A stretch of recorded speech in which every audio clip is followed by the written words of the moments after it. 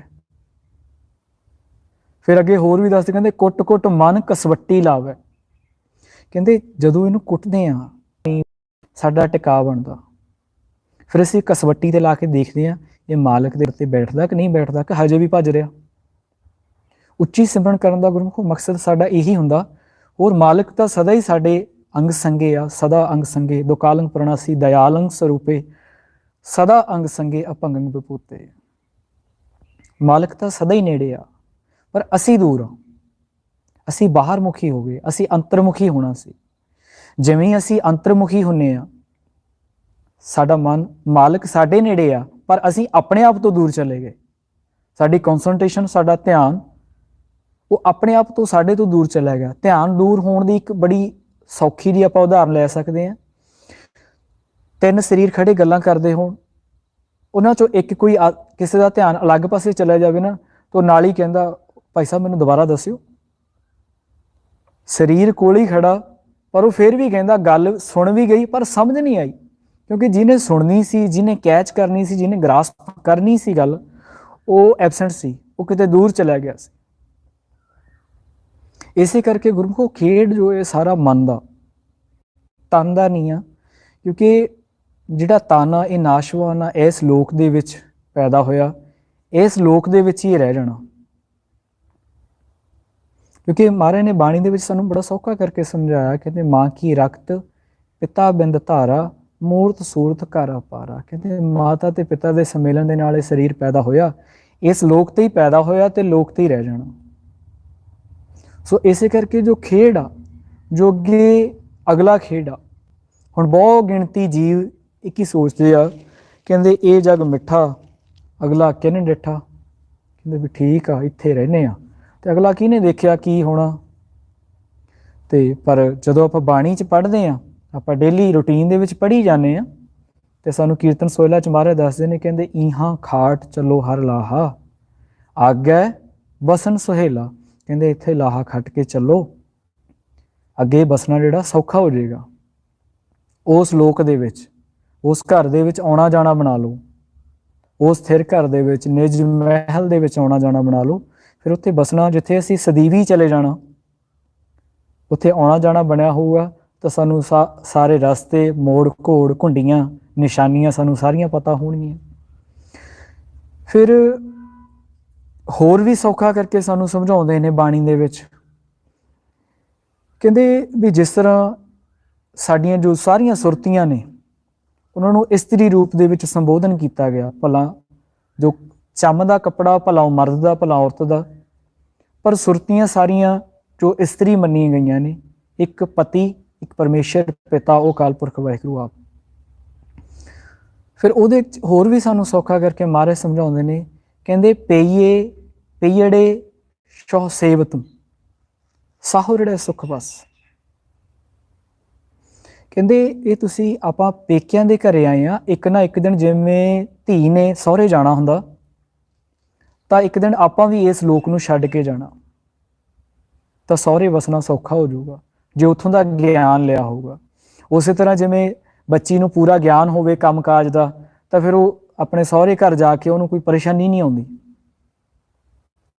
ਤੇ ਫਿਰ ਉਹਨਾਂ ਨੇ ਹੋਰ ਵੀ ਦੱਸਤਾ, ਕਹਿੰਦੇ ਸਭਨਾ ਸਹੁਰੇ ਵੰਜਣਾ, ਸਭ ਮੁਕਲਾਵਣ ਹਾਰ। ਕਹਿੰਦੇ ਸਭ ਦਾ ਇੱਕ ਨਾ ਇੱਕ ਦਿਨ ਮੁਕਲਾਵਾ ਆਉਣਾ, ਔਰ ਸਭ ਨੇ ਜਾਣਾ ਹੀ ਆ। ਮਹਾਰਾਜ ਦੱਸਦੇ, ਦਰਗਹਿ ਜਨ ਕੀ ਚੀਰੀ ਪਾਟੀ, ਤਿੰਨਾ ਮਰਨਾ ਭਾਈ। ਕਹਿੰਦੇ ਜਾਣਾ ਤਾਂ ਜਦੋਂ ਹੈ ਹੀ, ਕਿਉਂ ਨਾ ਆਪਾਂ ਉਸ ਲੋਕ ਦਾ, ਉਸ ਜਗ੍ਹਾ ਦਾ, ਉਸ ਤੋਂ ਪਹਿਲਾਂ ਆਪਾਂ ਭੇਦ ਲੈ ਲਈਏ, ਪ੍ਰੈਕਟੀਕਲ ਕਰਕੇ, ਸੰਗਤ ਕਰਕੇ। ਔਰ ਸੰਗਤ ਵੀ ਕੈਸੀ ਹੋਵੇ, ਜਿੱਥੇ ਸਿਰਫ ਤੇ ਸਿਰਫ ਨਾਮ ਦੀ ਗੱਲ ਹੋਵੇ। ਉਹਦਾ ਵੀ ਮਹਾਰਾਜ ਨੇ ਸਾਨੂੰ ਦੱਸਤਾ, ਕਹਿੰਦੇ ਸਤ ਸੰਗਤ ਕੈਸੀ ਜਾਣੀਏ, ਜਿੱਥੇ ਏਕੋ ਨਾਮ ਵਖਾਣੀ। ਸਿਰਫ ਤੇ ਸਿਰਫ ਨਾਮ ਦੀ ਗੱਲ ਹੋਵੇ, ਦੂਜੀ ਗੱਲ ਨਾ ਹੋਵੇ, ਦੁਨਿਆਵੀ ਗੱਲ ਨਾ ਹੋਵੇ, ਕਿਸੇ ਬੰਦੇ ਦੀ ਗੱਲ ਨਾ ਹੋਵੇ, ਕਿਸੇ ਸਰੀਰ ਦੀ ਗੱਲ ਨਾ ਹੋਵੇ, ਕਿਸੇ ਬਾਬੇ ਦੀ ਗੱਲ ਨਾ ਹੋਵੇ, ਸਿਰਫ ਤੇ ਸਿਰਫ ਇੱਕ ਉਸ ਮਾਲਕ ਦੀ ਗੱਲ ਹੋਵੇ, ਕਿਸੇ ਦੂਜੇ ਦੀ ਨਾ ਹੋਵੇ। ਮਹਾਰਾਜ ਕਹਿੰਦੇ ਏਕੋ ਕਹੀਏ ਨਾਨਕਾ, ਦੂਜਾ ਕਾਹੇ ਕੋ, ਦੂਜਾ ਕਾਹੇ ਸਿਮਰੀਏ ਜੰਮੇ ਤੇ। ਕਹਿੰਦੇ ਜੇ ਦੂਜਾ ਸਿਮਰਾਂਗੇ ਤਾਂ ਫਿਰ ਆਉਣਾ ਜਾਣਾ ਬਣਿਆ ਰਹੂਗਾ ਇਸ ਦੁਨੀਆ ਤੇ, ਕਿਉਂਕਿ ਅੰਤਮ ਸਮੇਂ ਜਿਹੜਾ ਸਾਡਾ ਸਵਾਸ ਆ, ਜਿਹੜਾ ਆਖਰੀ ਸਵਾਸ ਹੋਏਗਾ, ਜਿਹੜਾ ਸਾਡਾ ਧਿਆਨ ਆ, ਇਸ ਲੋਕ ਦੇ ਵਿੱਚ ਹੋਏਗਾ। ਤੇ ਪਿਤਾ ਜੋ ਮਾਲਕ ਸਦਾ ਹੀ ਕਿਰਪਾਲੂ ਦਿਆਲੂ ਆ, ਤੇ ਫਿਰ ਮਹਾਰਾਜ ਜਿਸ ਤਰ੍ਹਾਂ ਬੱਚੇ ਦੀ ਸੁਰਤੀ ਹੋਏਗੀ, ਉਹਨੂੰ ਉਸ ਤਰ੍ਹਾਂ ਦੀ ਯੂਨੀਫਾਰਮ, ਉਸ ਤਰ੍ਹਾਂ ਦੀ ਵਰਦੀ ਅਗਲੀਆਂ ਜੂਨਾਂ 'ਚ ਭੇਜ ਦੇਗਾ, ਜਿਹੜੇ ਅੱਖ ਦੇ ਵਿੱਚ ਧਿਆਨ ਹੋਏਗਾ। ਇਸੇ ਕਰਕੇ ਜੋ ਸਾਡਾ ਧਿਆਨ ਆ, ਸਾਡੀ ਸੁਰਤੀ ਆ, ਉਹ ਨਿਰਾਕਾਰ ਦੇ ਵਿੱਚ ਹੋਣੀ ਚਾਹੀਦੀ ਆ। ਅਸੀਂ ਨਿਰਾਕਾਰ ਨੂੰ ਦੇਖਣਾ ਸਿੱਖਣਾ, ਔਰ ਉਹ ਸਾਨੂੰ ਉਦੋਂ ਹੀ ਪਤਾ ਲੱਗ ਸਕਦਾ ਜਦੋਂ ਅਸੀਂ ਇੱਕ ਪੂਰੇ ਦੀ ਸੰਗਤ ਕਰਾਂਗੇ। ਕਿਹਦੀ? ਜਿਹੜਾ ਖੁਦ ਮਿਲਿਆ ਹੋ। ਜਿਹੜਾ ਸਰੀਰ ਕਿਸੇ ਅਣਜਾਣੇ ਸ਼ਹਿਰ ਦੇ ਵਿੱਚ ਗਿਆ ਹੋਊਗਾ, ਉਹ ਜਦੋਂ ਜਾ ਕੇ ਆ ਗਿਆ ਤਾਂ ਹੋਰ ਵੀ ਚਾਰਾਂ ਸਰੀਰਾਂ ਨੂੰ ਦੱਸ ਦੂਗਾ ਵੀ ਉੱਥੇ ਇਹ ਆ, ਇੱਥੇ ਆਹ ਵਾ, ਇਸ ਰਸਤੇ ਨਾ ਜਾਇਓ, ਉਸ ਰਸਤੇ ਚਲੇ ਜਾਇਓ, ਇੱਧਰ ਪ੍ਰੋਬਲਮ ਆਉਂਦੀ ਆ, ਇੱਧਰ ਸੜਕ ਟੁੱਟੀ ਆ, ਉਹ ਸਾਫ਼ ਆ। ਉਸੇ ਤਰ੍ਹਾਂ ਜਿਹੜਾ ਮਨ ਉਸ ਮਾਲਕ ਦੇ ਘਰ ਤੱਕ ਆਉਣਾ ਜਾਣਾ ਬਣਾ ਲੈਂਦਾ, ਜਿਹੜਾ ਉਹ ਫਿਰ ਸਾਨੂੰ ਇੰਸਟਰਕਟ ਕਰਦਾ, ਸਾਨੂੰ ਗਾਈਡ ਕਰਦਾ।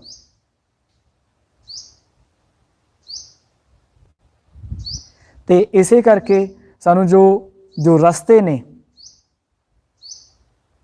ਉਹਨਾਂ ਰਸਤਿਆਂ ਤੋਂ ਫਿਰ ਕੀ ਆ, ਸਾਨੂੰ ਜਿਹੜੇ ਗੁਰਮੁਖ ਹੁੰਦੇ ਨੇ, ਜਿਨ੍ਹਾਂ ਨੇ ਆਪਣਾ ਆਉਣਾ ਜਾਣਾ ਖੁਦ ਬਣਾਇਆ ਹੁੰਦਾ ਉਸ ਲੋਕ ਦੇ ਵਿੱਚ, ਉਹ ਸਾਨੂੰ ਮਨਾ ਕਰ ਦਿੰਦੇ ਨੇ ਵੀ ਇਸ ਰਸਤੇ ਨਹੀਂ ਚੱਲਣਾ।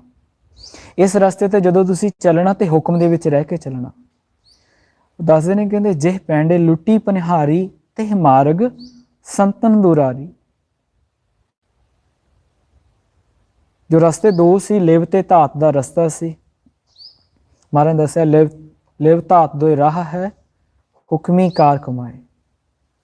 ਲਿਵ ਦੇ ਰਸਤੇ ਤਾਂ ਜਿਹੜਾ ਮਨ ਬੱਚਾ ਹੁਕਮ ਦੇ ਵਿੱਚ ਹੁੰਦਾ ਹੀ ਆ, ਇਸੇ ਕਰਕੇ ਲਿਵ ਤੇ ਆਉਂਦਾ। ਪਰ ਜੋ ਧਾਤ ਦਾ ਰਸਤਾ, ਜੋ ਤਿੰਨ ਗੁਣ ਨੇ, ਮਹਾਰਾਜ ਦੱਸਿਆ ਰਾਜਗੁਣ ਤਮਗੁਣ ਸਤਗੁਣ ਕਹੀਏ ਇਹ ਤੇਰੀ ਸਭ ਮਾਇਆ। ਇਹ ਮਾਇਆ ਦੇ ਵਿੱਚ ਵੀ ਰਹਿੰਦੇ ਰਹਿੰਦੇ ਜੋ ਹੁਕਮ ਦੇ ਵਿੱਚ ਰਹਿਣਾ ਹੁੰਦਾ। ਔਰ ਹੁਕਮ ਹੈ ਕਿ ਮਹਾਰਾਜ ਸਾਨੂੰ ਦੱਸਿਆ ਏਕੋ ਨਾਮ ਹੁਕਮ ਹੈ, ਨਾਨਕ ਸਤਿਗੁਰ ਦੀਆ ਬੁਝਾਏ ਜੀ। ਸਤਿਗੁਰੂ ਸ੍ਰੀ ਗ੍ਰੰਥ ਸਾਹਿਬ ਮਹਾਰਾਜ ਸਾਨੂੰ ਭੇਜ ਦੇ ਰਹੇ ਆ ਨਾਮ ਦਾ, ਸਾਡੇ ਮਨ ਦਾ, ਪ੍ਰੈਕਟੀਕਲੀ ਭੇਜ ਦੇ ਰਹੇ ਆ, ਥਿਓਰੈਟੀਕਲ ਨਹੀਂ। ਗੁਰਮੁਖੋ ਬਾਣੀ ਬੇਸਿਕਲੀ ਇੱਕ ਮੈਪ ਆ। ਔਰ ਮੈਪ ਤੇ ਕੀ ਅਸੀਂ ਅਗਰ ਕਿਸੇ ਵੀ ਜਗ੍ਹਾ ਦਾ, ਕਿਸੇ ਵੀ ਅਸਥਾਨ ਦਾ ਮੈਪ ਆਪਾਂ ਰੈਪਿਡਲੀ ਪੜ੍ਹਦੇ ਰਹੀਏ ਤਾਂ ਗੁਰਮੁਖੋ ਪਹੁੰਚ ਥੋੜ੍ਹੀ ਜਾਵਾਂਗੇ। ਉਹ ਮਾਲਕ ਦੇ ਘਰ ਦੀ ਕਹਾਣੀ ਆ, ਉਹ ਮਾਲਕ ਦੇ ਘਰ ਦਾ ਨਕਸ਼ਾ, ਅਗੰਮ ਦਾ ਨਕਸ਼ਾ, ਥਿਰ ਘਰ ਦਾ ਨਕਸ਼ਾ, ਨਿਜ ਮਹਿਲ ਦਾ ਨਕਸ਼ਾ, ਸੂਖਮ ਦਾ ਨਕਸ਼ਾ, ਪ੍ਰਲੋਕ ਦਾ ਨਕਸ਼ਾ, ਜਿੱਥੇ ਤੱਕ ਸਾਡੇ ਮਨ ਨੇ ਪਹੁੰਚਣਾ ਸੀ। ਔਰ ਜਿਵੇਂ ਜਿਵੇਂ ਉਹ ਮਨ ਉਹ ਸ਼ੁਰੂ ਕਰਦਾ ਉਸ ਰਸਤੇ ਤੇ ਚੱਲਣਾ, ਫਿਰ ਉਹ ਸੰਤ ਬਣਦਾ, ਸੰਤ ਸਿਪਾਹੀ ਬਣਦਾ, ਭਗਤ ਬਣਦਾ, ਸਾਧੂ ਬਣਦਾ, ਬ੍ਰਹਮ ਗਿਆਨੀ ਬਣਦਾ, ਗੁਰੂ ਬਣਦਾ, ਸਤਿਗੁਰੂ ਬਣਦਾ। ਤੇ ਬਣਨਾ ਕਿਹਨੇ ਸੀ? ਮਨ ਨੇ। ਪਹਿਰਾਵੇ ਦੁਆਰਾ ਬਾਹਰੋਂ ਦਿੱਖ ਦਿੱਤੀ ਜਾ ਸਕਦੀ ਹੈ, ਪਰ ਮਨ ਤੇ ਨਹੀਂ। ਮਹਾਰਾਜ ਦੱਸਿਆ, ਕਹਿੰਦੇ ਜਿਨ ਕੇ ਚੋਲੇ ਰਤੜੇ ਪਿਆੜੇ ਪਿਆਰੇ ਕੰਤ ਤਿੰਨਾਂ ਕੇ ਪਾਸ। ਕਹਿੰਦੇ ਜਿਨ੍ਹਾਂ ਦਾ ਮਨ ਰੰਗਿਆ ਨਾ, ਮਾਲਕ ਉਹਨਾਂ ਦੇ ਨਾਲ ਰਹਿੰਦਾ, ਉਹਨਾਂ ਦੇ ਅੰਗ ਸੰਗ ਰਹਿੰਦਾ। ਤੇ ਜਿਨ੍ਹਾਂ ਨਹੀਂ ਰੰਗਿਆ, ਤੇ ਜਿਨ ਮਨ ਹੋਰ ਮੁਖ ਹੋਰ ਸੇ ਕਾਂਡੇ ਕੱਚਿਆ। ਮਹਾਰਾਜ ਕਹਿੰਦੇ ਮਨ ਦੇ ਵਿੱਚ ਖਿਆਲ ਹੋਰ ਆ ਤੇ ਜਿਹੜਾ ਉਚਾਰਨ ਹੋ ਰਿਹਾ ਉਹ ਹੋਰ ਆ। ਸੋ ਇਹਦਾ ਧਿਆਨ ਅਸੀਂ ਰੱਖਣਾ। ਤੇ ਇਹ ਬਾਣੀ ਜੋ ਪ੍ਰੈਕਟੀਕਲ ਆ, ਪ੍ਰੈਕਟੀਕਲ ਰੂਪ ਦੇ ਵਿੱਚ ਸਾਨੂੰ ਭੇਜ ਦੇ ਰਹੇ ਆ। ਉਸ ਖੇਡ ਸਾਰਾ ਅੰਦਰ ਦਾ। ਮਹਾਰਾਜ ਦੱਸਿਆ ਜੋ ਬ੍ਰਹਮੰਡੇ ਸੋਈ ਪਿੰਡੇ, ਜੋ ਖੋਜੈ ਸੋ ਪਾਵੈ। ਜਿਹੜਾ ਸੱਚ ਦੀ ਸੰਗਤ ਕਰਦਾ, ਸਤ ਸੰਗਤ ਦੇ ਵਿੱਚ ਆਉਂਦਾ, ਮਹਾਰਾਜ ਦੱਸਿਆ ਸਤ ਸੰਗਤ ਸਤਿਗੁਰ ਚਟਸਾਲ ਹੈ, ਜਿਤ ਹਰ ਗੁਣ ਸਿੱਖਾਂ। ਐਸੀ ਟਕਸਾਲ ਆ, ਐਸਾ ਰਸਤਾ ਜਿੱਥੇ ਸਿਰਫ ਤੇ ਸਿਰਫ ਅਕਾਲ ਪੁਰਖ ਵਾਹਿਗੁਰੂ ਦੇ ਗੁਣ ਦੱਸੇ ਜਾਂਦੇ, ਕਿਸੇ ਸਰੀਰ ਦੇ ਗੁਣ ਨਹੀਂ ਦੱਸੇ ਜਾਂਦੇ। ਉਸ ਨਿਰਾਕਾਰ ਦੇ, ਉਸ ਸੂਖਮ ਦੇ, ਉਸ ਪ੍ਰਕਾਸ਼ ਦੇ, ਅਨੁਭਵ ਪ੍ਰਕਾਸ਼ ਦੇ, ਕਿ ਉਦ ਤੱਕ ਸਾਡਾ ਮਨ ਕਿਵੇਂ ਪਹੁੰਚ ਸਕਦਾ, ਉਹਦੇ ਗੁਣ ਦੱਸੇ ਜਾਂਦੇ ਆ। ਉਹ ਆ ਸਤ ਸੰਗਤ, ਸੱਚ ਦੀ ਸੰਗਤ। ਸੱਚ ਕਿਹਾ ਕਿਹਨੂੰ? ਅਸਲ ਦੇ ਵਿੱਚ ਮਾਲਕ ਨੂੰ। ਤੇ ਆਓ ਆਪਾਂ ਵੀ ਸਾਰਾ ਪਰਿਵਾਰ ਕੋਸ਼ਿਸ਼ ਕਰੀਏ ਕਿ ਸਾਡਾ ਮਨ ਵਿਚਾਰਾਂ ਤੋਂ ਰਹਿਤ ਹੋ ਜਾਏ। ਵਿਚਾਰਾਂ ਤੋਂ ਰਹਿਤ ਹੋਣ ਤੇ ਹੀ ਗਿਆਨ ਲੈ ਕੇ, ਉਸ ਘਰ ਦੀ ਕਹਾਣੀ ਸੁਣ ਕੇ ਅਸੀਂ ਗਿਆਨ ਲੈਂਦੇ ਹਾਂ। ਗਿਆਨ ਲੈਂਦਿਆਂ ਸਾਨੂੰ ਪਤਾ ਲੱਗਦਾ ਕਿ ਸਾਨੂੰ ਸਿਮਰਨ ਕਰਨਾ ਪਏਗਾ। ਫਿਰ ਅਸੀਂ ਸਿਮਰਨ ਕਰਦੇ ਤਾਂ ਮਨ ਵਿਚਾਰਾਂ ਤੋਂ ਰਹਿਤ ਹੁੰਦਾ ਤੇ ਅੱਗੇ ਮਨ ਕੀ ਹੈ? ਧਿਆਨ 'ਚ ਬੈਠਦਾ। ਤੇ ਖੇਡ ਸਾਰਾ ਗੁਰਮੁਖੋ ਧਿਆਨ ਦਾ ਹੀ ਹੈ। ਇਸੇ ਕਰਕੇ ਮਹਾਰਾਜ ਸਾਨੂੰ ਦੱਸਿਆ ਧੁਨ ਮੈਂ ਧਿਆਨ ਮੈਂ ਜਾਣਿਆ ਗੁਰਮੁਖ ਅਕਥ ਕਹਾਣੀ। ਸਿਮਰਨ ਕਰਦੇ, ਪਾਉਣ ਦੇ ਵਿੱਚ ਸ਼ਬਦ ਨੂੰ ਪਰੋ ਕੇ ਵਾਹ ਤੇ ਗੁਰੂ ਦੀ ਧੁਨ ਰੋਕ ਕੇ ਸਿਮਰਨ ਕਰਦੇ ਵਿਚਾਰਾਂ ਤੋਂ ਰਹਿਤ ਹੁੰਦੇ। ਮਹਾਰਾਜ ਅਗਲੀ ਦਾਤ ਬਖਸ਼ਿਸ਼ ਕਰਦੇ, ਸ਼ਬਦ ਅਨਹਦ ਬਾਣੀ ਸਹਿਜ ਧੁਨ ਸਾਨੂੰ ਬਖਸ਼ਿਸ਼ ਹੋ ਜਾਂਦੀ, ਜਿਹਨੂੰ ਮਹਾਰਾਜ ਦੱਸਿਆ ਨਾਮ ਕਿਆ ਔਰ ਕਾਗਦ ਕਲਮ ਲਿਖਣਾ ਹਰ ਮੰਨੇ ਕਿਆ ਵੈ ਕਰਨ ਵਿਚਾਰ। ਐਸਾ ਨਾਮ ਨਿਰੰਜਨ ਹੋਏ ਜੇ ਕੋ ਮਨ ਜਾਣੈ ਮਨ ਕੋਏ। ਕਿਉਂਕਿ ਸਾਰੇ ਮੰਨਦੇ ਨਹੀਂ ਗੁਰਮੁਖੋ। ਉਹ ਮਾਲਕ ਨਿਰਾਕਾਰ ਆ। ਅਦਿੱਖ ਤੇ ਭਰੋਸਾ ਕਰਨਾ ਹਰ ਕਿਤੇ ਵੱਸ ਦੀ ਗੱਲ ਨਹੀਂ ਆ। ਕਿਉਂਕਿ ਮਹਾਰਾਜ ਨੇ ਦੱਸਿਆ ਸਈ ਤੁਧ ਨੂੰ ਗਾਵੈ ਜੋ ਤੁਧ ਭਾਵਨ। ਕਹਿੰਦੇ ਉਹੀ ਗਾਉਂਦੇ ਆ ਜਿਹੜੇ ਨੂੰ ਭਾਉਂਦੇ ਆ। ਜਿਸਨੂੰ ਤੂੰ ਜਾਣਾ ਏ ਸੋਈ ਜਨ ਜਾਣਾ। ਹਰ ਗੁਣ ਸਦ ਹੀ ਆਖ ਵਖਾਣੇ। ਉਹ ਸਿਰਫ ਮਾਲਕ ਦੀ ਕਹਾਣੀ ਕਰਦਾ। ਜਿਨ ਹਰ ਸੇਵਿਆ ਤਿਨ ਸੁਖ ਪਾਇਆ। ਕਿਵੇਂ? ਸਹਿਜੇ ਹੀ ਹਰ ਨਾਮ ਦ੍ਰਿੜਾਇਆ। ਨਾਮ ਨੂੰ ਦ੍ਰਿੜ ਕਰਦੇ ਜੋ ਇਸ ਲੋਕ ਦੀ ਕਹਾਣੀ ਆ, ਲੋਕ ਦੀ ਸ਼ਬਦਾਂ ਦੀ ਆਵਾਜ਼ ਆ, ਅੱਖਰੀ ਆ, ਉਹਨੂੰ ਅਸੀਂ ਪ੍ਰੈਕਟੀਕਲ ਕਰਦੇ ਹਾਂ। ਵਾਹ ਤੇ ਗੁਰੂ ਦੀ ਧੁਨ ਨੂੰ ਪ੍ਰੈਕਟੀਕਲ ਕਰਦੇ ਹਾਂ। ਉਹਨੂੰ ਰਿਪੀਟਡਲੀ ਆਪਾਂ ਦ੍ਰਿੜ ਕਰਦੇ ਹਾਂ। ਦ੍ਰਿੜ ਕਰਦੇ ਅੱਗੇ ਕੀ ਆ? ਉਹ ਮਾਲਕ ਦੇ ਮੁਖ ਦੀ ਆਵਾਜ਼, ਸ਼ਬਦ, ਸਹਿਜ ਧੁਨ, ਅਨਹਦ ਬਾਣੀ। ਫਿਰ ਉਹਨੂੰ ਦ੍ਰਿੜ ਕਰਦੇ ਹਾਂ, ਉਹਨੂੰ ਸੁਣ ਕੇ, ਉਹਦੇ ਨਾਲ ਪਿਆਰ ਪਾ ਕੇ। ਤੇ ਉਹ ਜਿੱਥੋਂ ਆ ਰਹੀ ਆ ਇਸ ਮਨ ਨੂੰ ਉੱਥੇ ਲੈ ਜਾਂਦੀ ਆ। ਥਿਰ ਘਰ ਦੇ ਵਿੱਚ, ਨਿਜ ਮਹਿਲ ਦੇ ਵਿੱਚ, ਪਰਲੋਕ ਦੇ ਵਿੱਚ ਉਹ ਬਾਣੀ ਜੋ ਹੈ ਉਹ ਸਾਨੂੰ ਲੈ ਜਾਂਦੀ ਆ। ਸੋ ਆਓ ਆਪਾਂ ਵੀ ਸਾਰਾ ਪਰਿਵਾਰ ਕੋਸ਼ਿਸ਼ ਕਰੀਏ ਉਸ ਅਕਾਲ ਪੁਰਖ ਵਾਹਿਗੁਰੂ ਨੂੰ ਆਵਾਜ਼ ਮਾਰਨ ਦੀ। ਤੇ ਉਸ ਤੋਂ ਬਾਅਦ